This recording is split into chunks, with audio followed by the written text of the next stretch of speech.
Bienvenue sur votre chaîne, Info de l'heure. Avant de commencer la vidéo, n'oubliez pas de vous abonner à notre chaîne, en cliquant sur le petit bouton rouge, situé en bas de votre petit écran, et d'activer également la cloche de notification pour ne pas rater nos prochaines vidéos. Bon visionnage. 18 otages maliens dont 17 militaires et un civil, retenus en captivité depuis 2019 par des groupes armés terroristes, ont été libérés des mains de leurs ravisseurs, après dialogue entre le gouvernement malien et ces terroristes, a indiqué, vendredi, la présidence de la République du Mali, dans un communiqué consulté par l'agence Anadolu. Grâce aux efforts inlassables des autorités de la transition, 18 otages dont un civil et 17 militaires, ont été libérés des mains de leurs ravisseurs. Certains d'entre eux étaient retenus en captivité depuis 2019, a souligné la présidence malienne. Ces ex-otages ont été reçus ce vendredi par le président de la transition, en début de soirée à Koulouba, précise le document, ajoutant que le colonel Assimi Goïta a saisi l'occasion pour saluer les efforts des forces de défense et de sécurité ainsi que ceux de toutes les personnes de bonne volonté qui ont concouru à leur libération. Le communiqué ajoute que sur instruction du chef de l'État, des efforts sont en cours pour libérer tous les otages sur le territoire malien.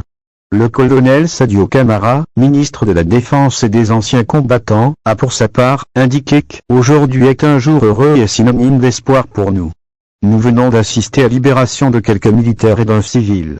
Ce sont les militaires qui se battent au quotidien au prix de leur vie, de leur santé et de leur liberté, pour sécuriser la population et préserver l'intégrité du territoire national.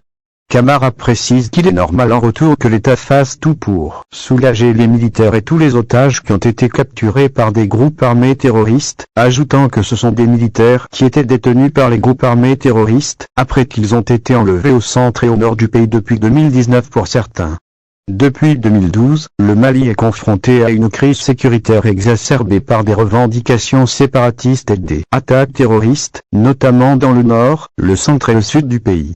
En dépit du déploiement de forces régionales et internationales, la situation ne s'est toujours pas stabilisée. Deuxième à 3 reprises de l'élection présidentielle, il avait été enlevé le 25 mars alors qu'il faisait campagne pour les élections législatives dans la région de Tombouctou, nord-ouest.